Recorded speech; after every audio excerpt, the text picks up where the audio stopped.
Buenos días, buenas tardes, buenas noches a todos. Es un gran placer y un honor que hoy tenemos la participación, la presencia de Bernardo Cremades.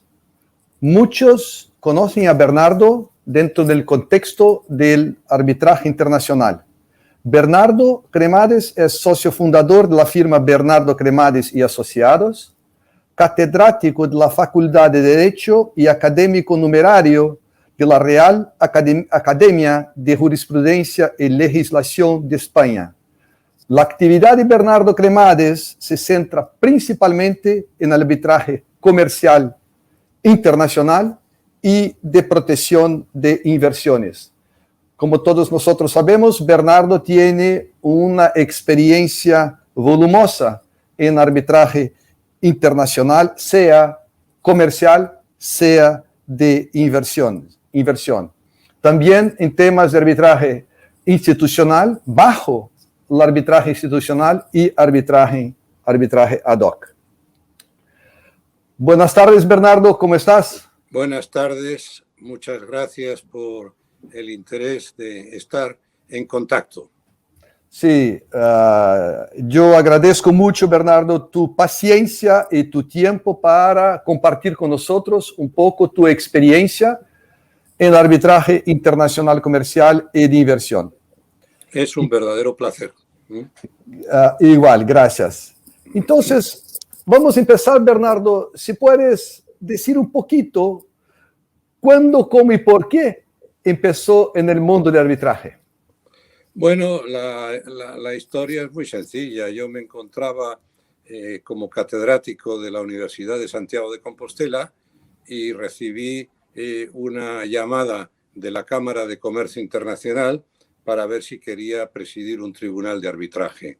Un tribunal de arbitraje que se iba a celebrar en Viena.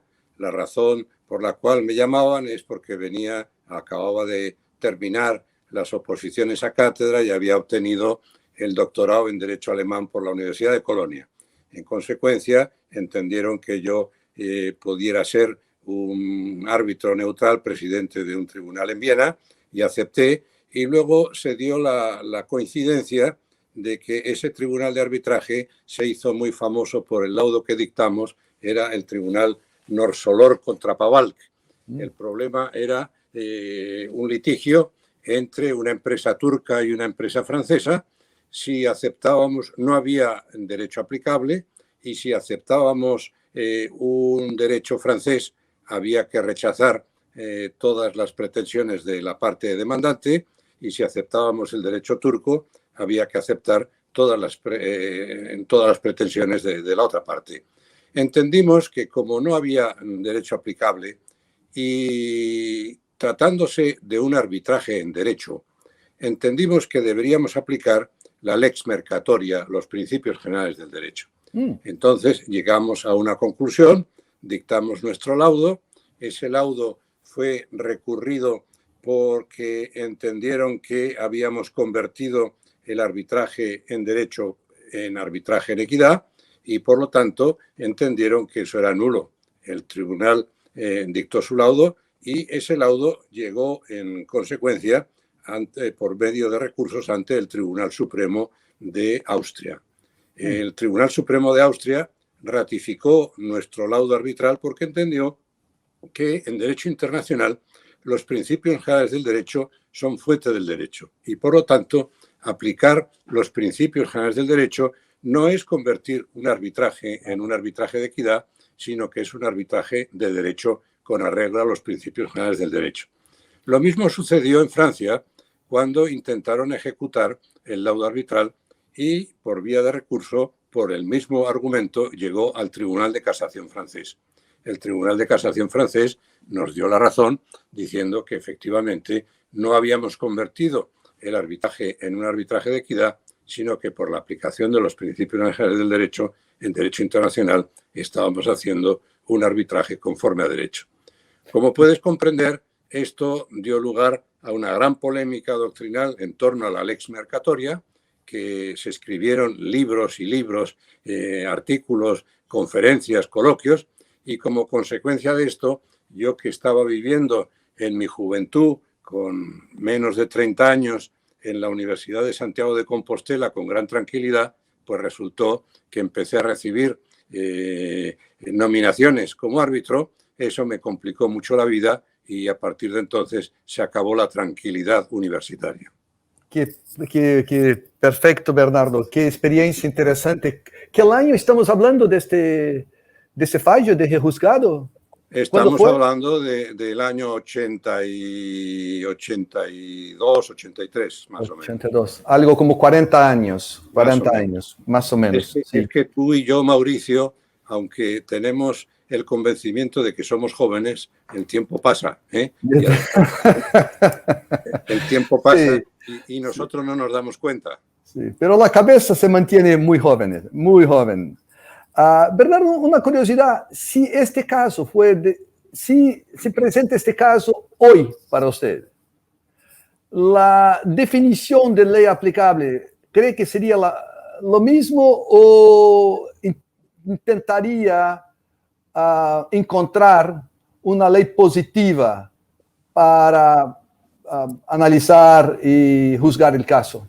Todo lo contrario, yo creo que efectivamente uno de los retos que tenemos en el arbitraje internacional, cuando no hay ley aplicable, es precisamente aplicar los principios generales del derecho.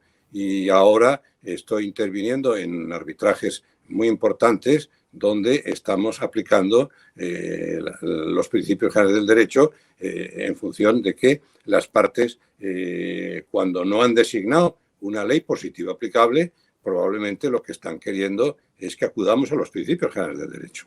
Perfecto, perfecto. Gracias, Bernardo. Bernardo, tú eres quizás el principal nombre del arbitraje de España y uno de los principales del mundo del arbitraje internacional. Si yo puedo un poco hablar del arbitraje dentro de este contexto luso-hispánico.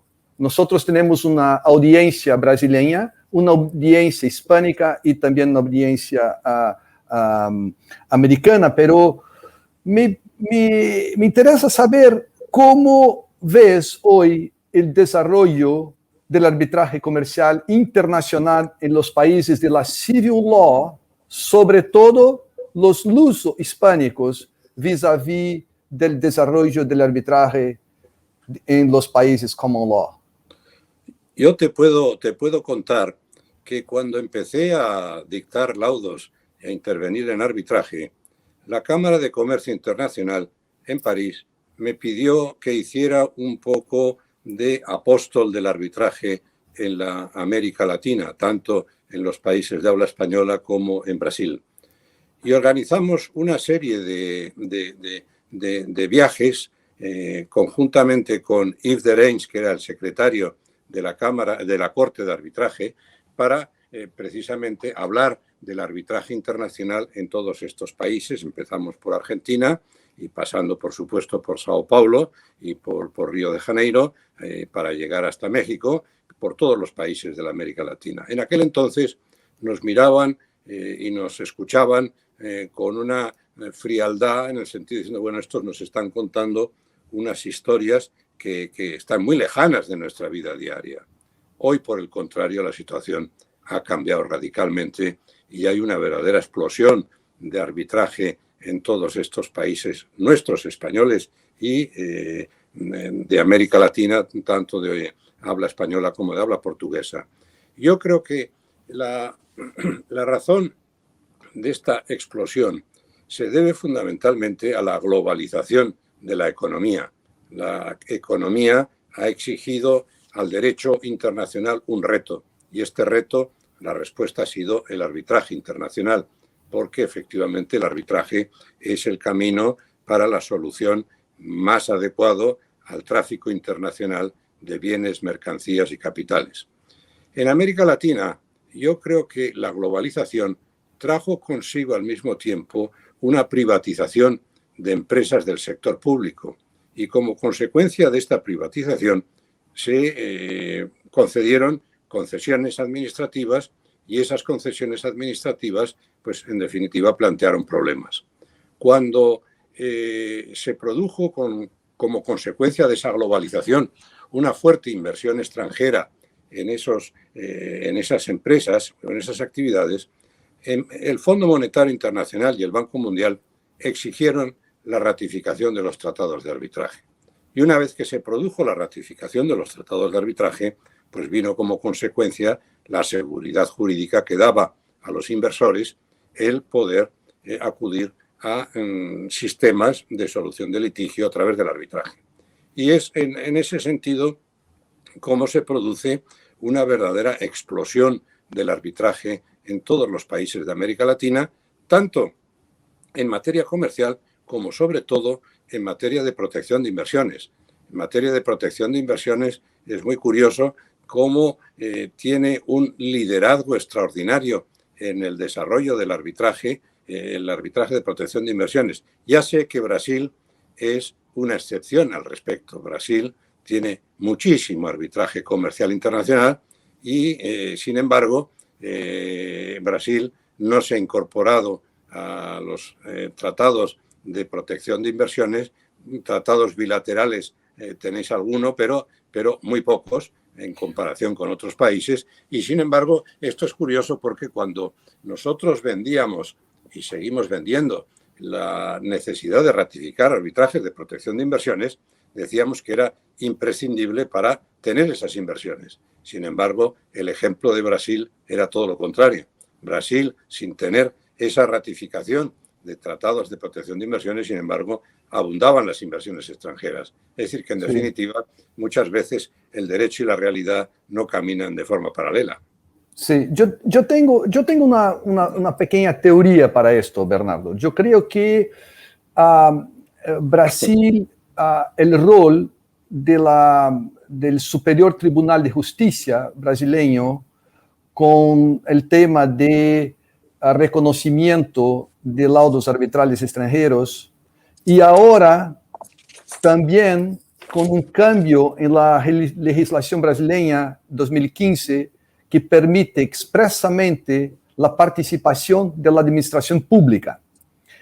Yo sé que son cosas distintas, pero la presencia de la administración pública y la participación del juez o del poder judiciario aceptando la presencia de entes de la administración pública, entes del Estado, de la administración directa, como nosotros en Brasil acostumbramos a hablar. Yo creo que estos dos casos, dos temas juntos, puede dar al inversor extranjero la previsibilidad y la seguridad que busca. Seguramente hay mucha cosa a hacer, seguramente hay mucho trabajo, mucha experiencia por vir, pero yo creo que la excepción brasileña no le ha llevado a una posición de ausencia de seguridad por parte del inversor extranjero. Y si hablamos de temas de arbitraje con la administración pública, sea inversión o no, ¿qué características dentro de tu experiencia, dentro del tema de arbitraje con administración pública, para que nosotros podamos plantear el tema dentro de un contexto más brasileño? Dentro de tu experiencia, ¿cuáles son las características, los retos principales cuando una de las partes es el Estado o un ente del Estado? Había un famosísimo jurista inglés que era Lord Wilberforce, que en una de sus sentencias dijo de forma tajante respecto del Estado y de las empresas públicas: once a trader, always a trader. Una vez que el Estado o que las administraciones públicas o empresas públicas han firmado un contrato donde hay cláusula de arbitraje, once a trader, si usted es un trader para firmar un contrato, también always a trader por ser sometido al arbitraje. Yo creo que efectivamente no hay mucha distinción entre arbitrar con partes donde una parte es el Estado o una parte es una administración pública, porque estamos acostumbrados, hoy en día es muy frecuente ese tipo de participación estatal en arbitrajes. Y si mal no recuerdo, pero en fin, tú me lo confirmarás, creo que Brasil ha ratificado el convenio de 1923 de Ginebra, donde se admite la participación de entidades públicas. Es decir, que muchas veces cuando se habla de Brasil y se dice que no ha ratificado tratados, no ha ratificado tratados de lo que entendemos de protección de inversiones. Pero yo creo que con arreglo al tratado de 1923, la administración pública brasileña que firma una cláusula de arbitraje está sometida en virtud de ese compromiso paccionado en el Tratado del 23. Es decir, que yo creo que la presencia de un Estado o de un ente soberano, a veces al principio, cuando empiezas la carrera profesional en materia de arbitraje, te impone mucho respeto, porque ver sentado en el banquillo de los demandados a un Estado soberano impone mucho respeto. Pero ya uno se acostumbra a eso y efectivamente vemos que para bien o para mal esa participación hoy en día es muy frecuente. Y digo para mal porque a veces las golferías que hacen las grandes multinacionales a veces también las hacen los estados soberanos. Es decir, que todo esto, en fin, los árbitros estamos viendo muchas cosas y desde luego la presencia de un ente soberano no santifica la relación comercial. Perfecto, perfecto. Sí, Bernardo, yo confirmo, Brasil ha ratificado los dos tratados de Ginebra de los años 20. 23 y 27. 23 y 27, perfecto, esto es. Bernardo, si yo puedo entrar un poco a un tema de control judicial del arbitraje.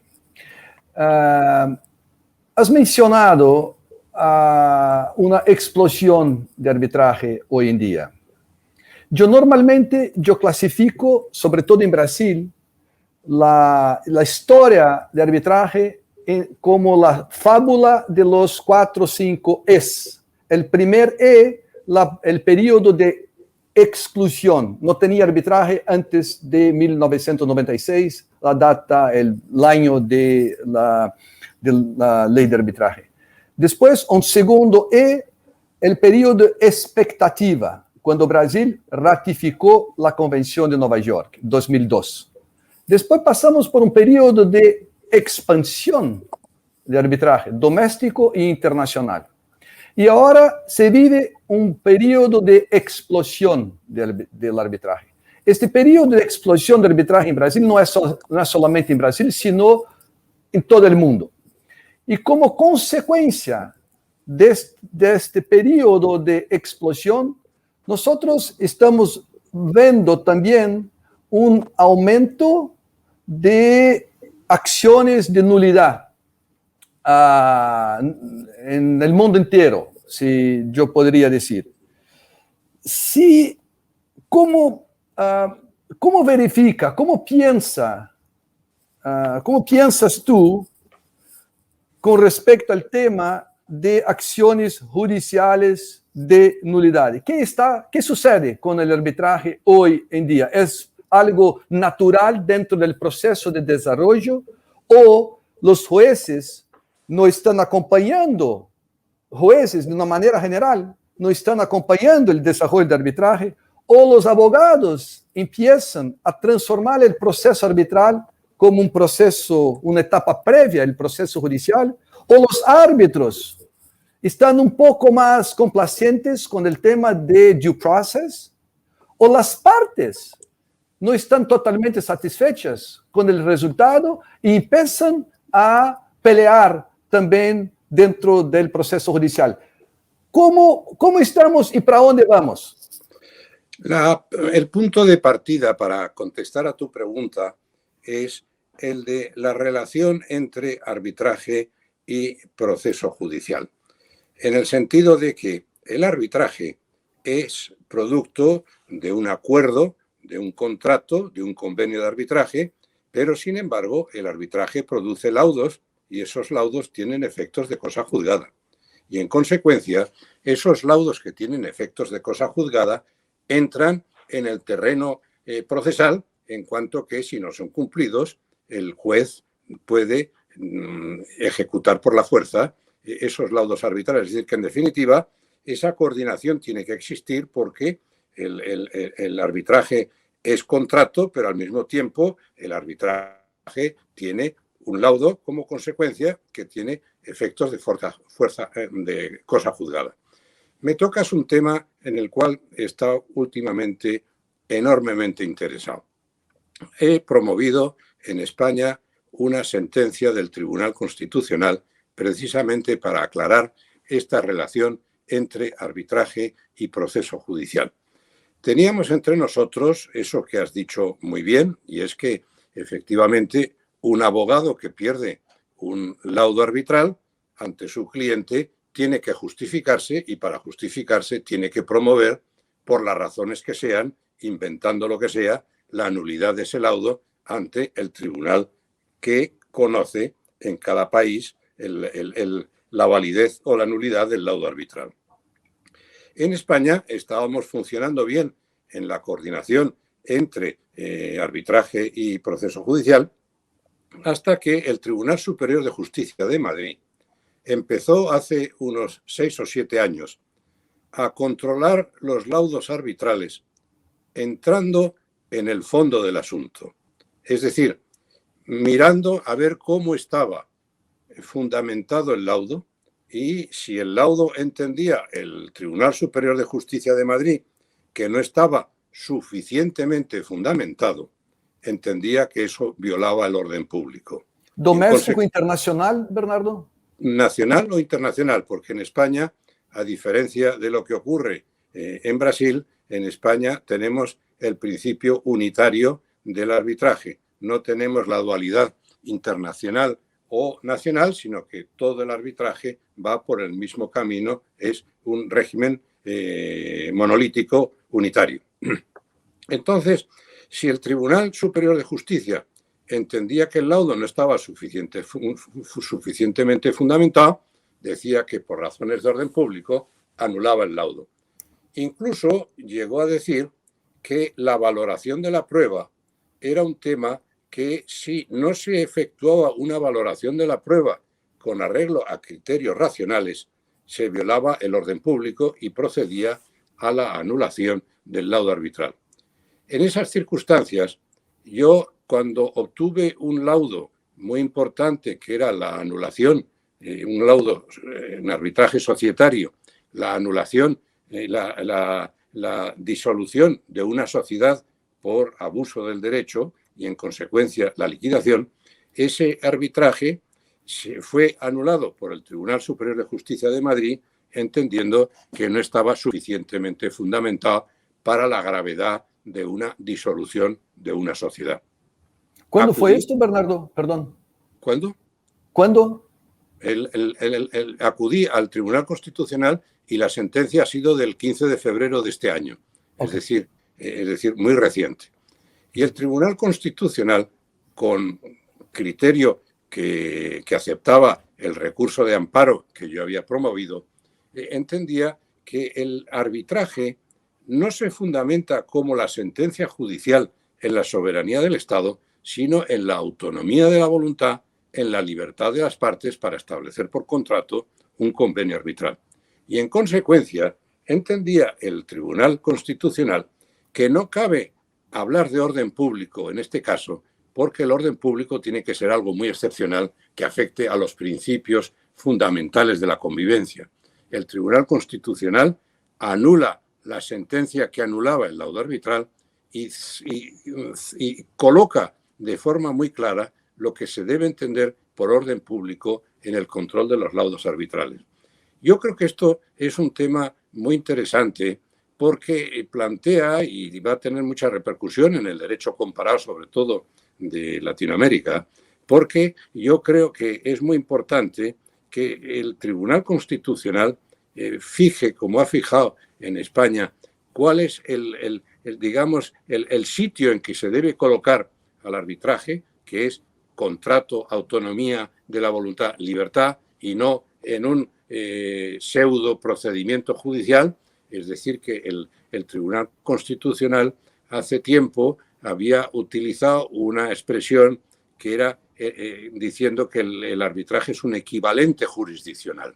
Y por lo tanto, el Tribunal Superior de Justicia de Madrid dice, si es equivalente jurisdiccional, tiene que estar sometido el control de los laudos por vía judicial de la misma forma que en la apelación. Y por lo tanto, el juez de la apelación entra en el fondo del asunto.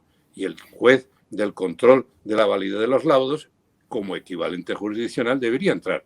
Y el Tribunal Constitucional dice, nosotros utilizamos la expresión equivalente jurisdiccional hace algunos años. Nos equivocamos, rectificamos. Es decir, es curioso ver cómo un Tribunal Constitucional rectifica su propia doctrina en base al uso que los tribunales de control de los laudos estaban realizando. Y dice, cuando dijimos aquello, no quisimos abrir la espita como se ha abierto para que los tribunales de control de la validez de los laudos entren en el fondo del asunto, cosa que está privativo, porque no es esa la función del control jurisdiccional de los laudos. Por supuesto, por supuesto. Es un tema muy importante. Y este fallo, esta decisión fue unánime del Tribunal Constitucional. Unánime del Constitucional.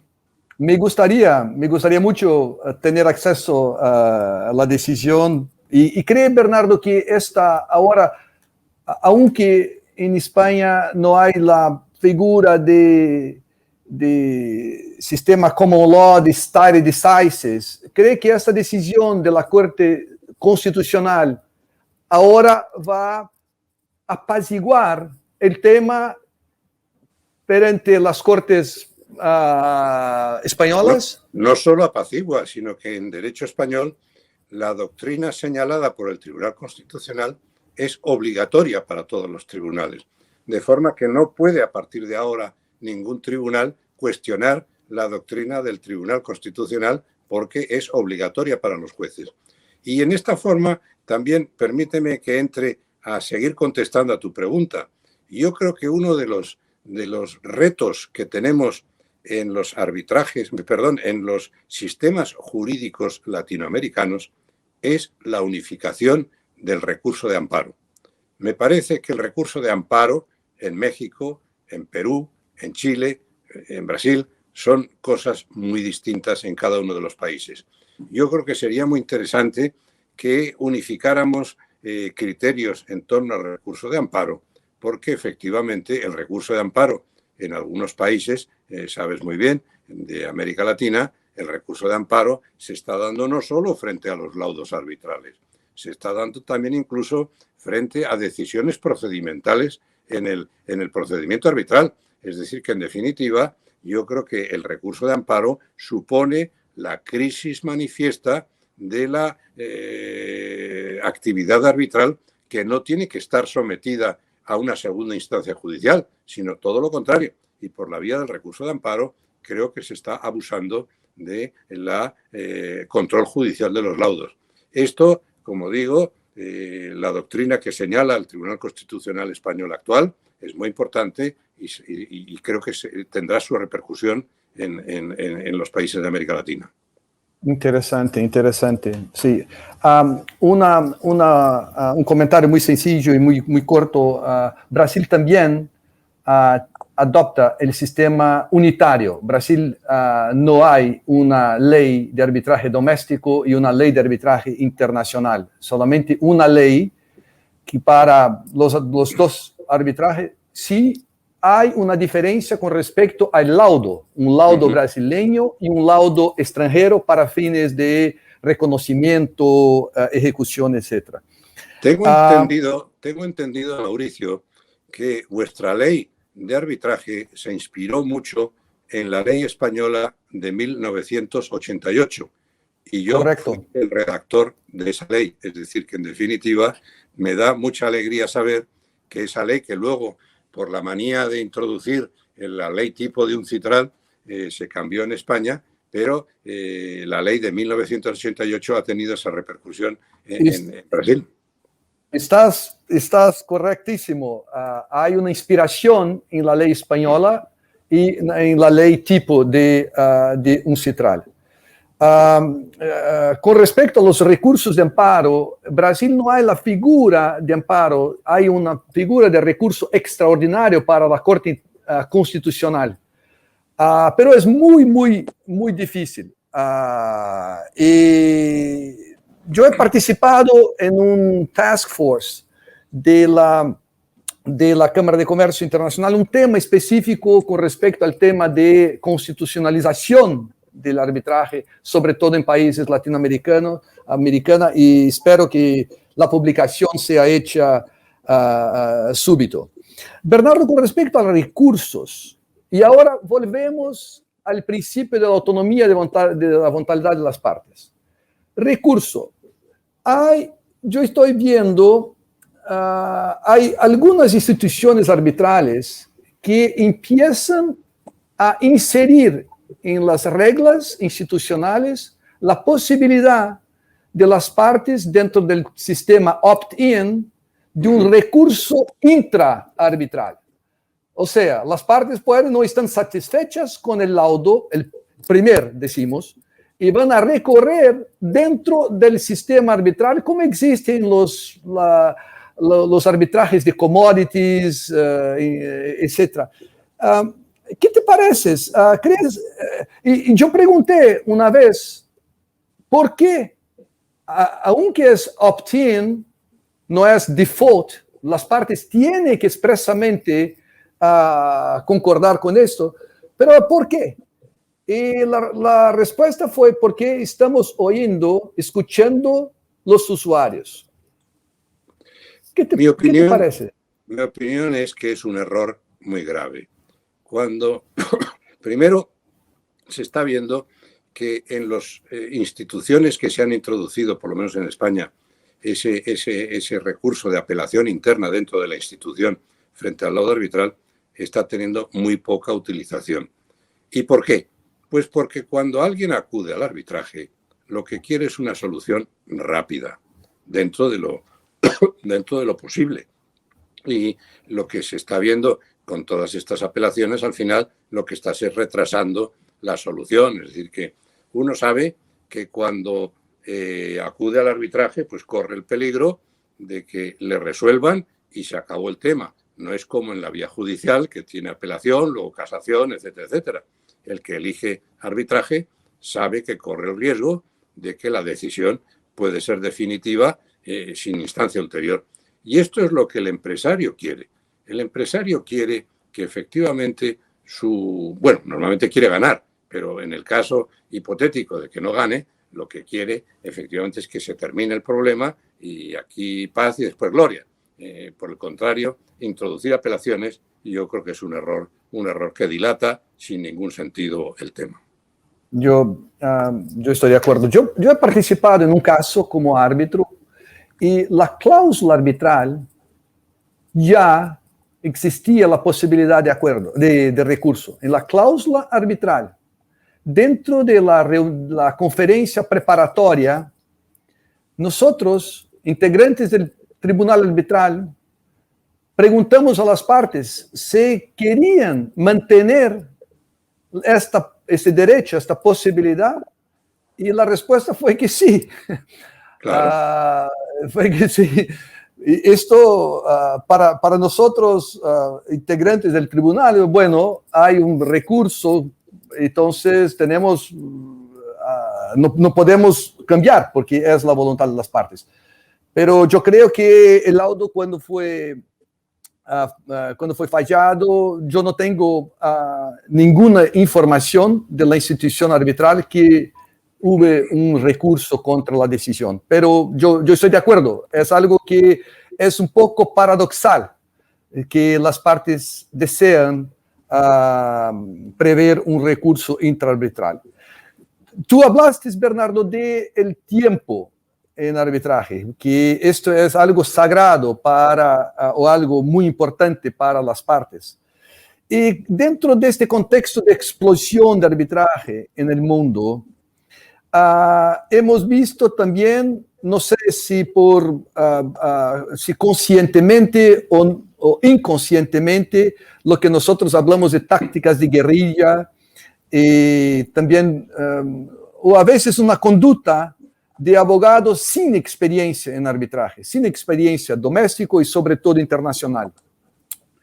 ¿Cuál es tu opinión con respecto a inferencias negativas o sanciones contra abogados? Lo que quiero preguntar es cómo enfrentar este tema de tácticas de guerrilla o otras conductas que pueden dejar el proceso arbitral muy, muy largo. Yo creo que es fundamental el presidente del Tribunal de Arbitraje. Cuando la gente se encuentra frente a un presidente del Tribunal de Arbitraje que es, digamos, que escucha a todo el mundo, que es muy razonable, pero que no permite que le tomen el pelo, porque muchas veces, sobre todo en el mundo anglosajón, hay todo tipo de argumentos que al final el pobre árbitro, si cede, pues se encuentra perdido. Yo creo que es fundamental la firmeza del Tribunal de Arbitraje y del presidente. Y tú me dirás, pero es que hay la paranoia del due process. Pues yo soy de los que cuando presido un tribunal de arbitraje no veo paranoia. Lo único que le digo, oiga, usted esto no me lo pida porque no me lo puede pedir y no se lo voy a dar y punto. Es decir, que si ven que duda el presidente, pues efectivamente el tribunal, el procedimiento se puede alargar tremendamente. Yo creo que esto es muy importante tenerlo en cuenta. El problema de las inferencias, pues efectivamente yo creo que el tribunal efectúa las inferencias sin necesidad de decirlo. Por eso muchas veces cuando el tribunal dice, como usted diga, voy a inferir, oiga, mire usted, déjese de hacer amenazas de que va a inferir y cuando proceda, pues saque las inferencias consecuencias dentro de lo razonable. Lo mismo la condena en costas. Pues efectivamente el que ha hecho guerrilla y ha estado boicoteando el procedimiento, pues efectivamente sabe que al final se puede encontrar con una condena en costas. Todo esto yo creo que es más en manos de un presidente del tribunal y por eso es muy importante la selección de los árbitros y en concreto la selección del presidente para evitar precisamente esas dilaciones. De acuerdo, yo creo que sobre todo la participación y la posición del presidente del tribunal es muy importante. Y también, regresando al tema de explosión de arbitraje, ¿crees tú que uno de los problemas que lleva a due process paranoia es un volumen, una aceptación muy larga de casos?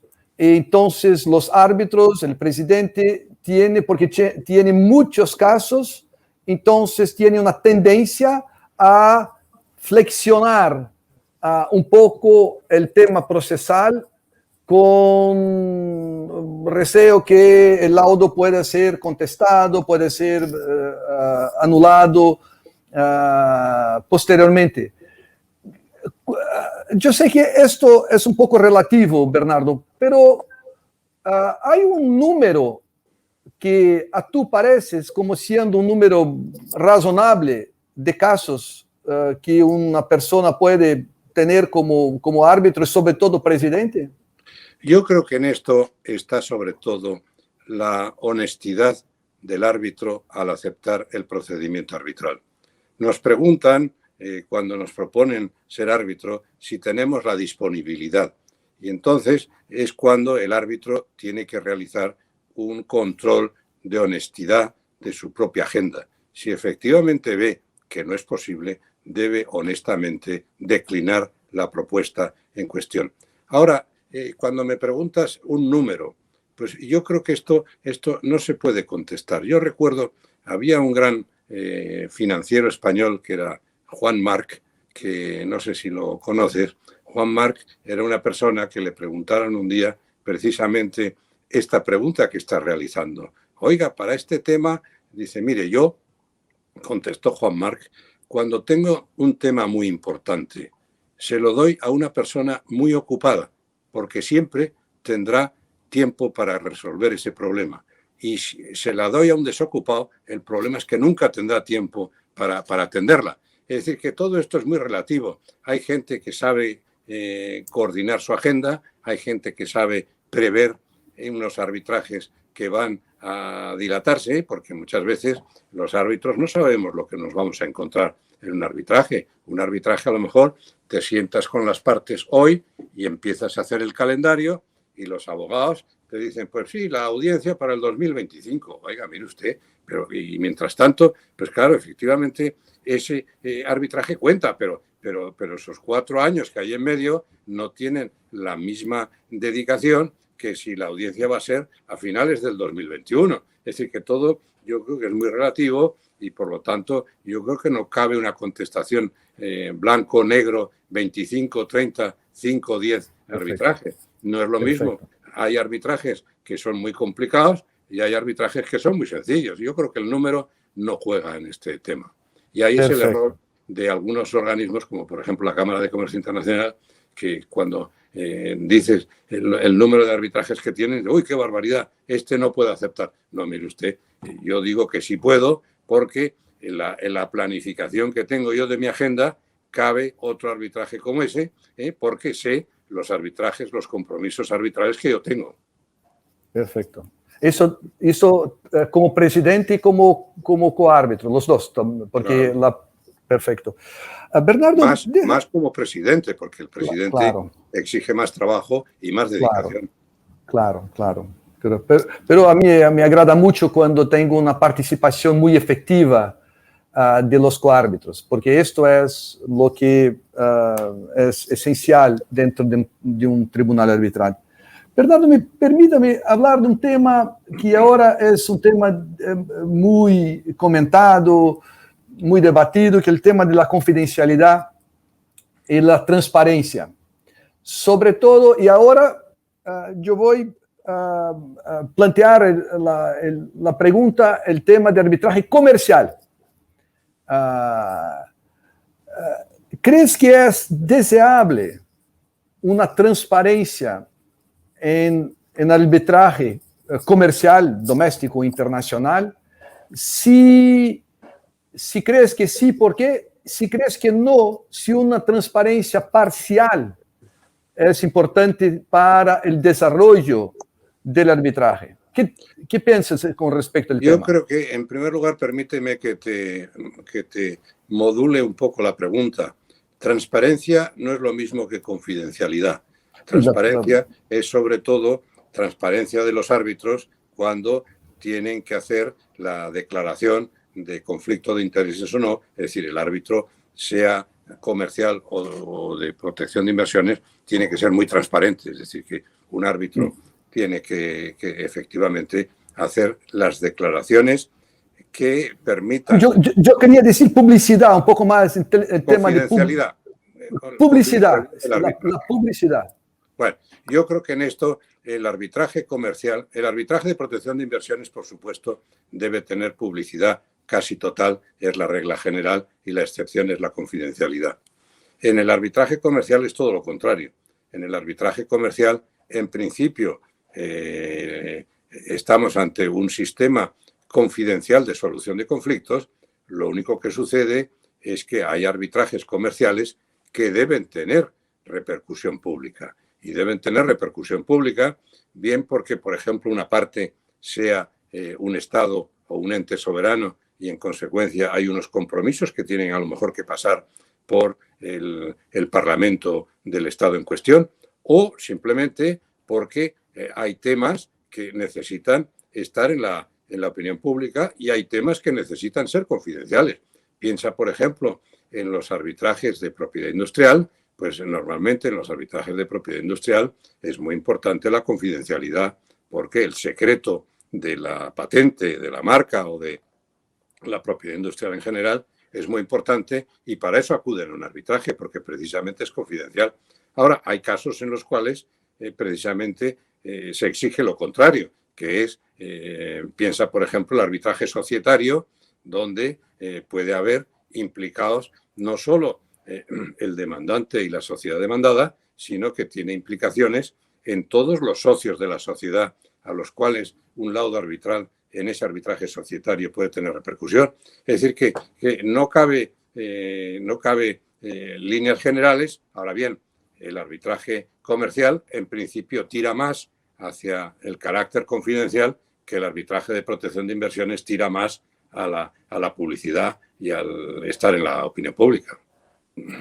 Entonces, porque hay hoy en día una tendencia de las instituciones arbitrales de hacer la publicación, no publicación del proceso, sino la publicación con respecto a las partes, los integrantes del tribunal arbitral y los fallos, los laudos. ¿Crees tú que siempre con la autorización de las partes para que ellas, instituciones arbitrales, puedan hacer la publicación? Está claro que sin autorización de las partes no se puede hacer la publicación y, por lo tanto, si hay un tema que las partes entienden que es confidencial, tienen que hacerlo saber desde el primer momento para que quede muy claro que la confidencialidad es un presupuesto de la puesta en marcha de ese arbitraje y de confiar a la institución la administración de ese arbitraje.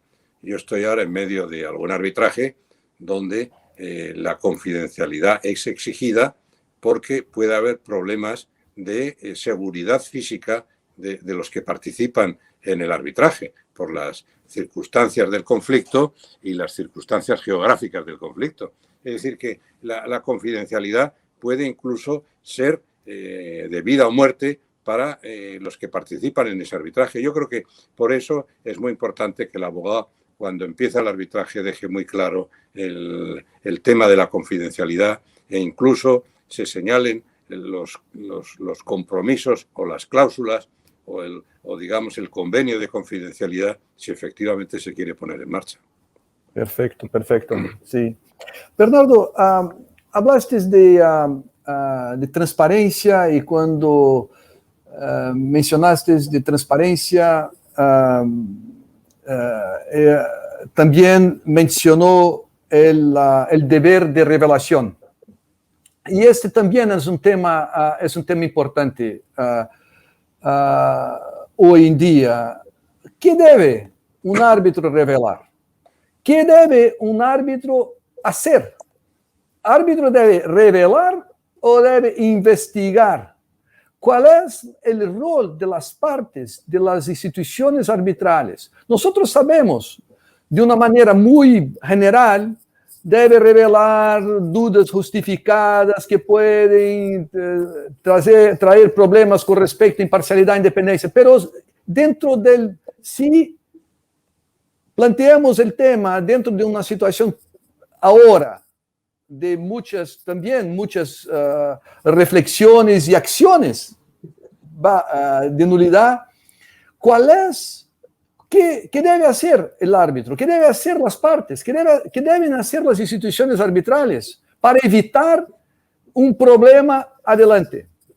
El árbitro debe ponerse a la hora de aceptar un procedimiento arbitral o a la hora de revelar determinadas circunstancias, debe colocarse en los zapatos, como dicen los británicos, de las partes y ver si efectivamente esas circunstancias sobre las cuales duda si debe o no revelar pueden tener alguna importancia a los ojos de esas partes que consideren que mediando esas circunstancias se pierde o no se pierde la imparcialidad o la neutralidad. Yo creo que ese es un tema que es el propio árbitro o las instituciones o las partes las que tienen que tener y valorar en principio las circunstancias. Ahora bien, yo creo que también estamos asistiendo a un abuso de declaraciones. Es decir, que llega un momento en que yo voy a tener que declarar que en la pista de tenis me encuentro los sábados con un árbitro. A lo mejor no hablamos de nada, pero efectivamente lo veo. Tengo que revelar que en la pista de al lado, no conmigo, sino en otra pista de tenis, está jugando el árbitro. No lo sé. Es decir, que todo esto es muy relativo. En las pistas de tenis también se pueden cometer indiscreciones. Es decir, que no se puede decir en las pistas de tenis sí o en las pistas de tenis no. Es decir, todo es muy relativo. No es lo mismo. A mí me está pasando a veces, como en mi familia hay bastantes gentes que se dedican al arbitraje, pues que me dicen, no, como está fulanito de tal, ya tú eres incompatible. No, oiga, mire usted, es que yo con fulanito de tal, aunque sea mi hermano, no tengo ninguna relación profesional, y cuando comemos como comemos en familia, pues no se me ocurre hablar de temas profesionales. Es decir, que todo esto es muy relativo, porque efectivamente si uno dice, anda, resulta que este es hermano del árbitro, no lo sé. Es decir, que pasa lo mismo que sucede en Inglaterra con los que son de la misma chamber. No lo sé, es decir, que no se puede adoptar una postura intransigente, pero tampoco se puede pensar que las partes no piensan mal de que si tienen los dos árbitros la misma secretaria y el mismo archivo, pues a lo mejor puede haber una transfusión de papeles. Todo esto yo creo que en definitiva es sentido común y mirar lo que las partes pueden entender como compatible o incompatible con la neutralidad. Sí, sí, interesante. Para mí siempre es un reto encontrar el límite. Si yo participo como un accionista de una de las partes del arbitraje, está claro. Si mi hija participa como accionista, está claro. Si su marido participa como accionista, también. Pero el hermano de marido, el padre de hermano de marido, ¿hasta dónde iremos para encontrar? Bueno, a partir de ahora no hay necesidad de revelar. En los Estados Unidos, mucho se habla de esto, y ahí yo pregunto también el tema de soft law, y sobre todo guidelines con conflicto de interés, que hay una recomendación bajo algunas instituciones de no necesariamente seguir los guías de la IBA, sino revelar todo lo que el árbitro, él primeramente o ella primeramente piensa que puede, si como in the shoes of the parties, claro, puede hacer o tener una posibilidad de apariencia, de parcialidad, etc. Entonces hay una recomendación de olvidar, entre comillas, olvidar los guidelines, las reglas de la IBA. Yo creo que esto más o menos que lo que tú estás diciendo, ¿no? Sí, y además yo también te digo, yo intervine en la redacción en su momento de las IBA Guidelines, tanto de conflicto de intereses como en el tema de la prueba. Y yo ahora soy muy reticente a dar ese valor sacrosanto que se está dando a todas estas guidelines. Yo creo que hoy en día hay demasiado soft law, hay demasiado presidente de asociaciones que quiere pasar a la historia como el autor de determinadas guidelines. Todo esto yo creo que hay que tomarlo con mucha cautela y sobre todo con sentido común. Es decir, que yo creo que a veces la mala fe lleva a una utilización desmedida. Piensa, por ejemplo, que yo mañana te nombre árbitro en un tema y venga una parte y me diga, como han estado juntos en una actuación televisiva, ya eso le compromete y ya. No, mire usted, no tiene nada que ver el que tú y yo estemos hoy en una actividad conjunta televisiva para que el día de mañana yo decida de una forma o de otra a favor o en contra de tu cliente. Vamos, es que es un problema de sentido común. Perfecto. Yo tendría una cuestión también con respecto a las reglas de Praga, pero yo voy a pasar un poco adelante porque hay otros temas que a mí me gustaría también de tener tu reflexión o comentario. Y ahora, sobre todo para los abogados más jóvenes que están nos escuchando, ¿cómo defines un buen abogado en arbitraje? ¿Qué recomendaciones tienes a los abogados actuales y sobre todo los jóvenes? Hombre, yo creo que un buen abogado en materia de arbitraje es un abogado que sabe y puede convencer a los árbitros de las pretensiones de las partes que representa. Por supuesto que tiene que hacerlo con honestidad, porque el abogado no debe saltarse normas deontológicas básicas, pero efectivamente el buen abogado es el que sabe abogar y el que sabe convencer. Y yo creo que eso es muy importante, aunque parezca una cosa muy simple y sencilla, pero efectivamente cuando estamos asistiendo a una audiencia arbitral y vemos sobre todo esas interminables cross-examination de testigos o peritos, y tú estás sentado como árbitro y ves que el abogado no se preocupa de convencerte como árbitro, sino que simplemente está pensando en el transcript para luego hacer las conclusiones o, lo que es peor, en el cliente que está sentado en la sala escuchándole. Es decir, yo creo que el abogado tiene que estar dirigiéndose a los árbitros, tiene que estar pensando en que su labor es convencer a esos señores de que las pretensiones que formula son las correctas. Yo creo que esa es la buena abogacía. Yo estoy totalmente de acuerdo, Bernardo. Y tú mencionaste el verbo convencer. La arte de convencimiento requiere técnica, estudio y también una comprensión de quién es su audiencia.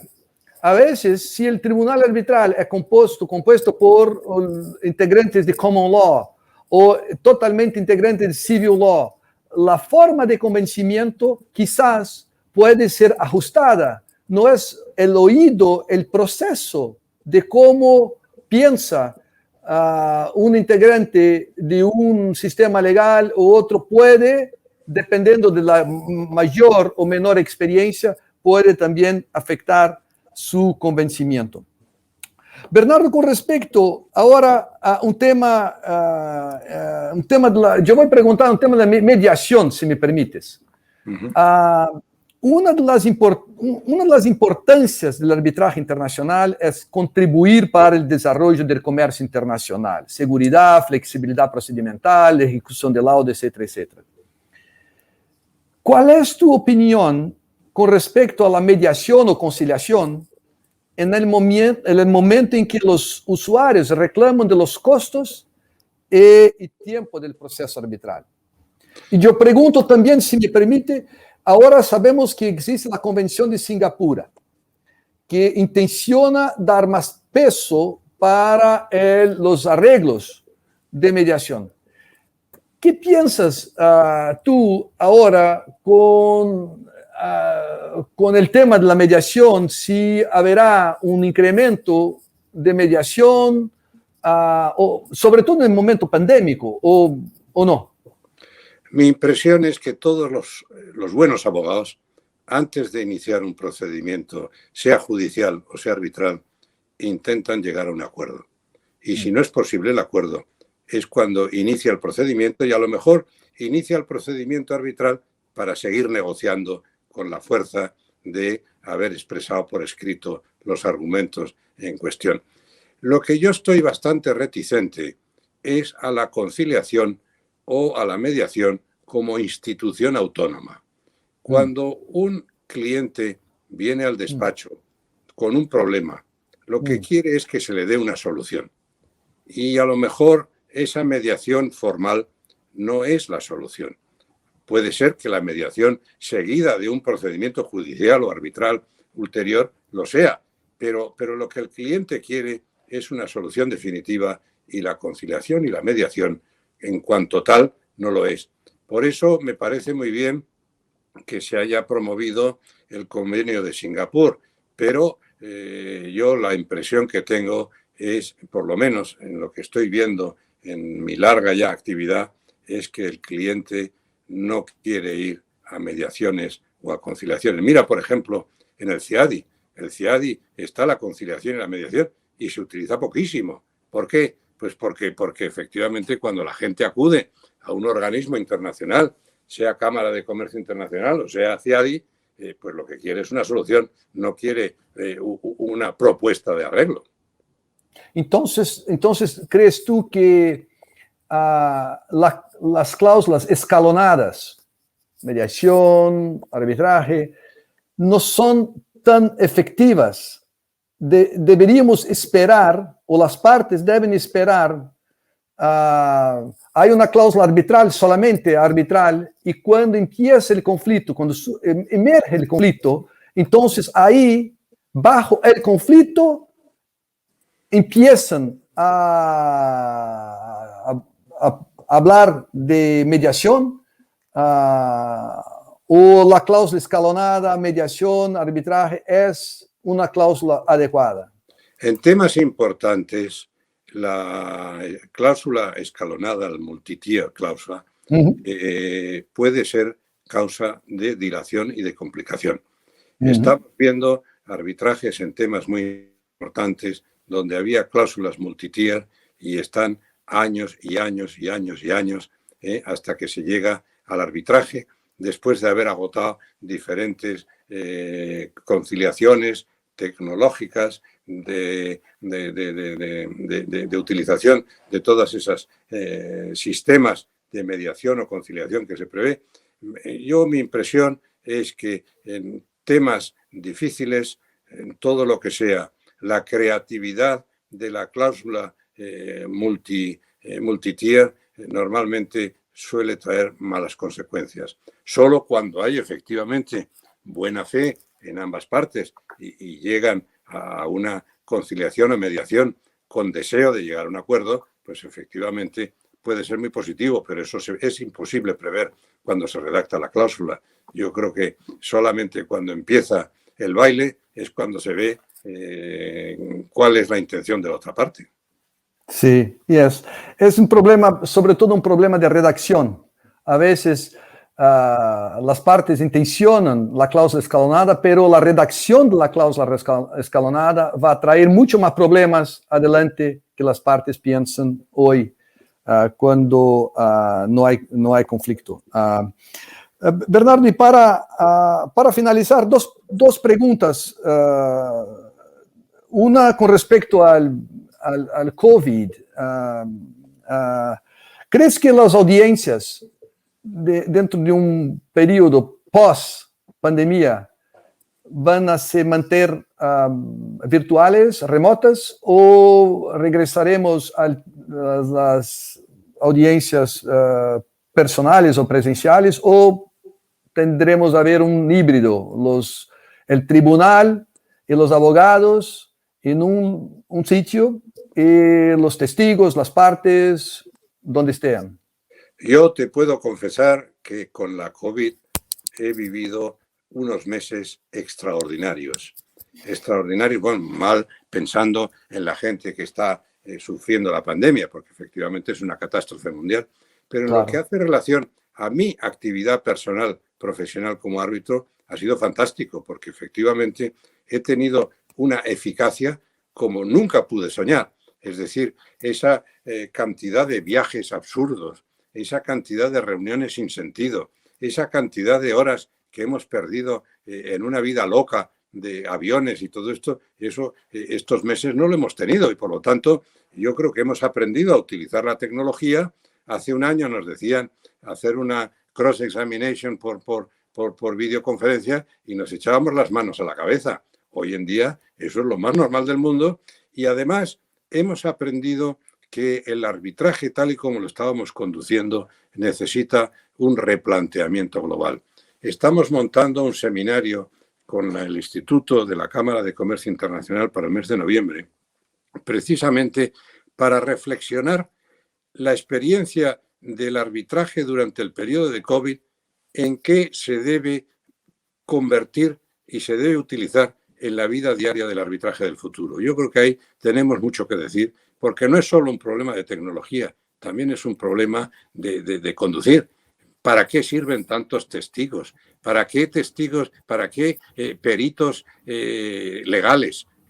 Perdemos el tiempo miserablemente. ¿Para qué esas cross-examination que son una actividad teatral los QC, sobre todo. Todo esto tiene que replantearse. Audiencias de varias semanas, pero ¿a dónde vamos a parar? Si ahora estamos viendo que en una semana, antes necesitábamos 4 o 5 semanas, hoy en una semana lo estamos arreglando a través de la tecnología. Todo esto tiene que llevarnos a reflexionar. Yo no sé si en el futuro haremos audiencias híbridas o, por el contrario, presenciales. Hay mucho colega que le gusta mucho el turismo arbitral, y cuando se habla de organizar, no, ir a París, ir a Nueva York, fantástico, ir a Río de Janeiro, bueno, muy bien, pero desde el punto de vista de eficacia, ese turismo arbitral aporta algo en la solución de lo que los clientes nos piden.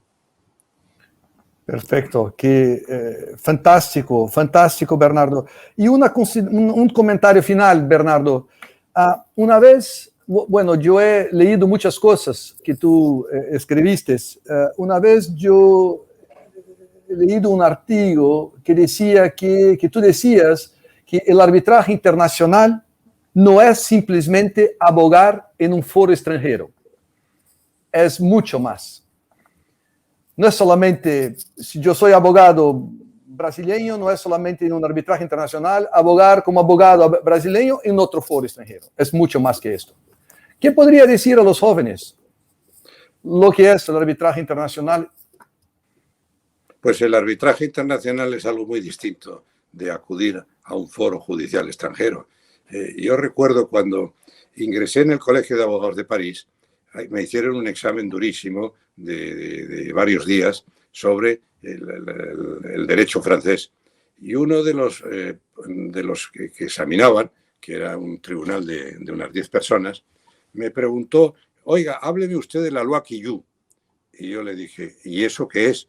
Y me dice, hombre, la ley de arrendamientos urbanos, muy útil en Francia. Y yo le dije, mire, ¿usted cree que yo quiero colegiarme en París para llevar temas de arrendamientos urbanos en Francia? ¿Está usted loco? Me dice, tiene usted toda la razón. Efectivamente, mi objetivo cuando voy a un arbitraje internacional no es ponerme a hablar de la loi Quilloux y de los arrendamientos urbanos. Que me voy a meter en un ambiente internacional, tengo que meterme en una ambientación muy distinta, tengo que ver quién es el presidente y quiénes son los árbitros, tengo que amoldarme un poco a sus circunstancias, lo decías antes, si son del common law, si son del civil law, si provienen a lo mejor de la Sharia. Todo esto es muy importante y yo creo que el ir a un arbitraje internacional supone efectivamente pasar de lo puramente nacional a algo muy distinto, que es la globalización que está detrás del arbitraje internacional. Bernardo, muchísimas gracias en mi nombre personal y también, por supuesto, el nombre de Canal Arbitraje, que es de Lauro Parente. Nosotros estamos muy contentos, muy satisfechos de poder tenido la posibilidad de hablar contigo con respecto a ciertos temas del arbitraje. Nosotros sabemos, tú y yo, que hay muchos otros temas que podríamos hablar y quizás podremos hacerlo en una otra oportunidad. Por lo momento, más una vez, muchísimas gracias por tu participación, por tu comentario y por las excelentes luces para los abogados y los participantes del arbitraje de hoy y del futuro. Gracias. Muchas gracias a ti, Mauricio, muchas gracias a Lauro y a la organización que está detrás de esta labor televisiva. Yo creo que la comunicación es muy importante en materia de arbitraje y efectivamente esa colaboración entre la comunicación y el arbitraje es algo muy importante. Muchas gracias. Gracias.